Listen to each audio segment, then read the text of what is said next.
It's been said people spend far more time planning their wedding or buying a second-hand car than they do planning their life and career. Here to discuss why setting goals is pivotal for a fulfilling life is career specialist Tom O'Neill. Tom, welcome to the show. Thank you so much. Great to be back. And a great topic to talk about today, I guess, the importance of setting goals. How important is it to set them? It amazes me that, as you said yourself, people spend so much time focusing on, really important things like wedding day and, safe car and so on, and that's absolutely vital. But they almost put no effort, like 1% of people have written goals, put no effort in looking at their life and saying, where do I want to be? Who do I want to end up as?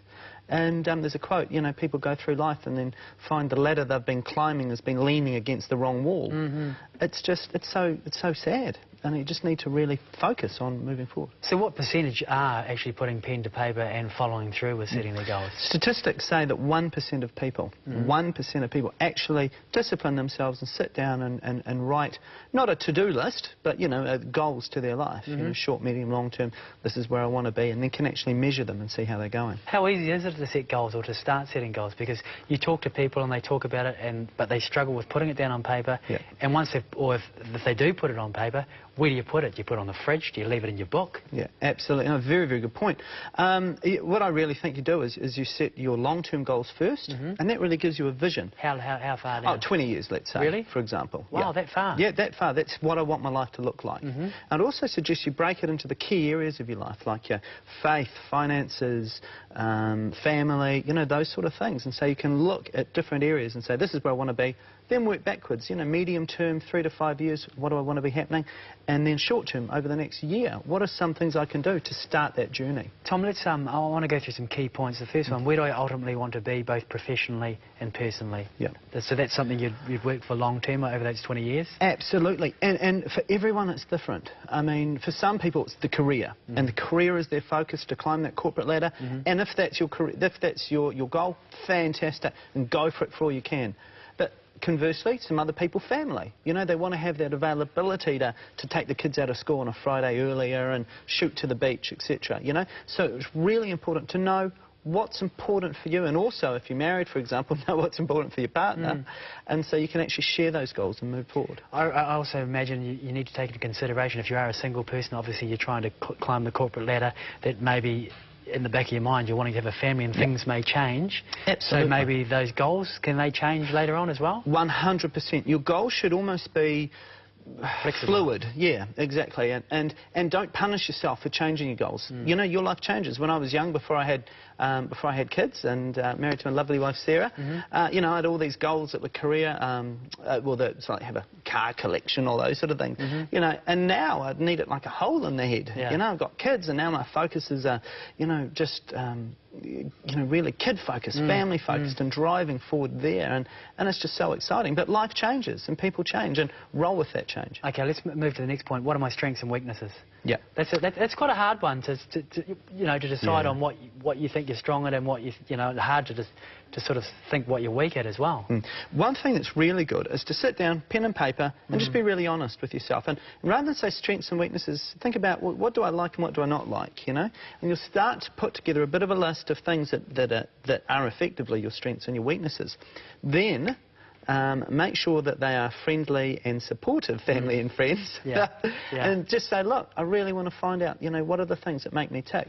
And get them to go through that list and get them to add things. And don't be precious about it. You're going to get some stuff which is cool. You're going to get some stuff that may well hurt. Right. But if you end up with a really great list of strengths and weaknesses, I mean, that's more than 99.9% of people ever do in their life. And suddenly you end up with some really great assets. The next one, what are 100 things I want to do? 100.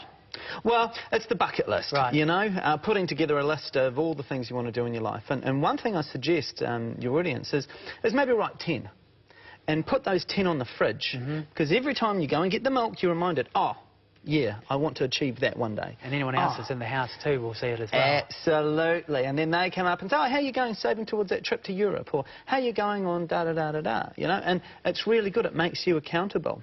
I just finished writing a book just recently, and my publisher said we need another 11,000 words. So I broke down the 11,000 words over 1 month, put them on the fridge. So every time my wife got a milk, she'd be able to say to me, yeah. oh, yeah, that's right, love, yeah, no, getting into it. Right. And it was really good because it made me accountable as well as setting my goals and making me excited. Next point, what further training or qualifications do I need?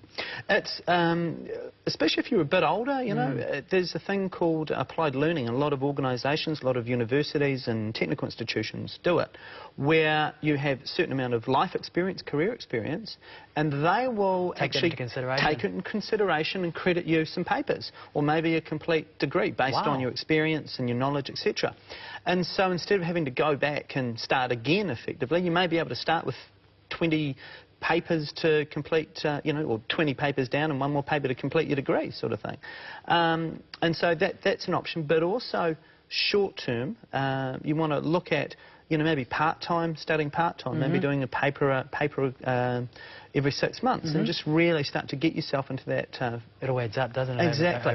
And it years. also means you don't have to stop working right now and then throw yourself at uni or tech, you know. You can sort of work it a bit. I think that leads on to our next one. Can I do these part-time while I'm employed? Yeah, absolutely, 100%. And you really need to figure out how quickly do I need to do it? And then if there's no major, you know, you don't need to do it immediately, well then think about, you know, maybe part-time options, also online options.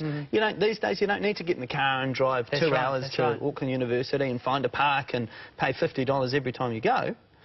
You can do it all via the net. And the employers, if it's going to benefit the company, they'll be encouraging it as well. Absolutely. Absolutely. And speak to your employer about it. A lot of organisations, especially larger ones, they'll have actual programs focused on this. Just quickly, your final point, what are 3 things I can do this week? Yeah. And again, think about those things that, you know, you can do this week just to get started, because you get a bit of momentum, you get a bit of encouragement. I'm writing a book at the moment called The 1% Principle, and that's about what's one thing I can do to improve my life by 1% today. Just little things. What are those things you can do to get started? Because once you get started, you get excited. Once you get excited, the world is your oyster. Tom, fantastic. We're just going to have a look at that graphic of those points you just mentioned there, so that people at home can see it. Some great things there to help people to set their goals. Write it down on a bit of paper and look at the long term, 20 years, but then break it down into little goals as well. Absolutely. Brilliant. Thank you so much for chatting with us today, Tom. Real pleasure. Great. Cheers, Ian. And for more about goal setting, head to our